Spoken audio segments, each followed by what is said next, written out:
Et pour revenir à cette attaque au cocktail Molotov contre un centre communautaire juif de Montréal, ça s'est passé à peine quelques heures après une rencontre pour établir un plan de sécurité, justement. J'en discute avec Anthony Housefather, qui est député libéral de Mont-Royal. Bonsoir, Monsieur Housefather. Bonsoir, Madame Bégin. Vous étiez sur place quelques heures avant cette attaque. On sait que le service de police de Montréal a ouvert une enquête. Je vous demanderai d'abord comment se portent les responsables du centre. Tout le monde est très inquiet parce que c'est un centre qui est sur un deuxième étage. Il n'y a pas de symbole sur la porte qui indique que c'est un centre juif.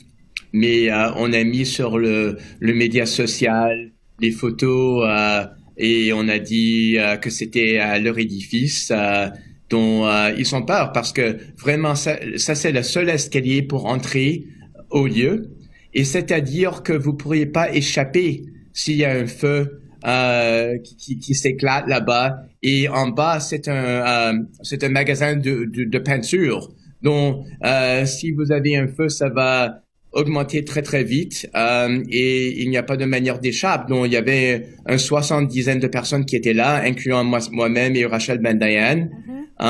Et c'est vraiment un choc. J'ai jamais de ma vie pensé que je dois examiner s'il y a des autres manières d'échapper à un édifice avant que j'accepte une réunion, mais maintenant, je vais y penser. Ouais. Depuis le 7 octobre, depuis le début de ce conflit entre le Hamas et Israël, le SPVM a répertorié plutôt 107 crimes ou incidents haineux contre la communauté juive et 35 contre la communauté musulmane. Vous êtes donc député de Mont-Royal où habitent, on le sait, beaucoup de citoyens de confession juive. Qu'est-ce que vous disent vos citoyens? Est-ce qu'ils vivent dans la peur? La première chose que j'ai dit, c'est que notre communauté est à Montréal depuis 1760. Nous avons une longue histoire à Montréal et on ne devrait pas permettre à des gens comme ça de nous faire peur, de nous forcer de changer notre mode de vie, d'arrêter d'envoyer nos enfants à des écoles, d'arrêter de porter des Magen David sur nous. Mais c'est difficile parce que les gens sont vraiment inquiets, ils sont vraiment peur quand vous avez des fusillades contre des écoles, quand vous avez des gens dans la rue qui chantent des cris qui pour nous, quand vous entendez Antifada, c'est de tuer des civils, de tuer des juifs. On a peur, la communauté a peur et pour moi, je fais tout mon possible pour dire que la police est avec nous, ils vont faire leur possible, que la grande majorité des citoyens, ça je suis tout à fait convaincu, que la grande majorité de Montréalais sont tout à fait contre les attaques contre les Juifs, ils sont favorables à la communauté juive de Montréal, nous sommes un partie intégrante de la ville, mais c'est difficile quand vous entendez qu'est-ce qui se passe, particulièrement sur les campus, à les universités, à l'Université de Montréal, à McGill, à Concordia. C'est très grave pour des étudiants, c'est très grave pour tout le monde. Ouais. Vous étiez donc à cette rencontre avec votre collègue députée d'Outremont, Madame Ben-Dayan, pour établir un plan de sécurité pour la communauté juive de Montréal. Est-ce que votre gouvernement doit en faire davantage pour rassurer les citoyens, vous pensez? Donc, la première chose, c'était nous étions là pour expliquer le changement dans le programme de sécurité d'infrastructure qui va bénéficier toute la communauté juive et les autres communautés qui sont menacées. Avant, nous avons eu un programme qui protégeait les coûts pour mettre des portes plus sécures, pour mettre des caméras, etc. Maintenant, nous allons payer aussi pour les gardes de sécurité à l'extérieur de l'édifice. Et le programme va aller beaucoup plus vite. Il y a un nouveau 55 millions de dollars dont nous étions là ce soir-là pour expliquer ce programme-là et pour encourager tout le monde d'y appliquer dès que possible. Donc ça, c'était le point. Et quant à moi, tous les gouvernements de tous les différents paliers, fédéral, provincial, municipal, les institutions d'éducation, les universités, tout le monde a une responsabilité de faire plus. Parce que maintenant, vous avez une minorité de 400 quelque chose mille personnes au Canada, qui sont 1,3% de la population, qui sont vraiment, vraiment peur.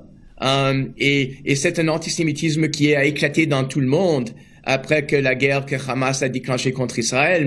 Mais vraiment, c'est intolérable que ça existe au Canada et nous devrions jamais avoir des batailles de Moyen-Orient qui sont amenés au Canada pour faire menacer notre population ici. Le Bloc québécois a présenté aujourd'hui un projet de loi pour retirer du code criminel l'exemption religieuse qui permet finalement d'éviter une infraction pénale quand on se livre à un discours haineux. Est-ce que vous êtes d'accord avec cette motion du Bloc québécois? Donc, deux choses. Premièrement, je crois que le code criminel actuel permet à la police de faire tout ce qu'il devrait faire et c'est dommage qu'ils n'utilisent pas ces provisions-là avec des procureurs pour arrêter des mondes qui font des manifestations qui croisent la ligne à la discours haineuse. J'ai jamais vu quelqu'un jusqu'à maintenant qui a essayé d'utiliser cette exemption pour dire qu'il ne faisait pas un crime haineux parce qu'il bénéficiait de la religion, l'exemption religieuse. Mais sur le fond, je voterai. Mais sur le fond, je suis d'accord pour l'enlever. Bon, pour moi, j'étais d'accord il y a quelques années, je suis d'accord maintenant pour l'enlever parce que même si quelqu'un a une fondation religieuse pour faire croire qu'une haine est bon, quant à moi, ça ne devrait pas être une raison pour laquelle cette personne-là a le droit de faire le discours haineux que personne d'autre a le droit de faire. Ouais. Donc, cette motion du Bloc québécois, c'est la bonne approche finalement.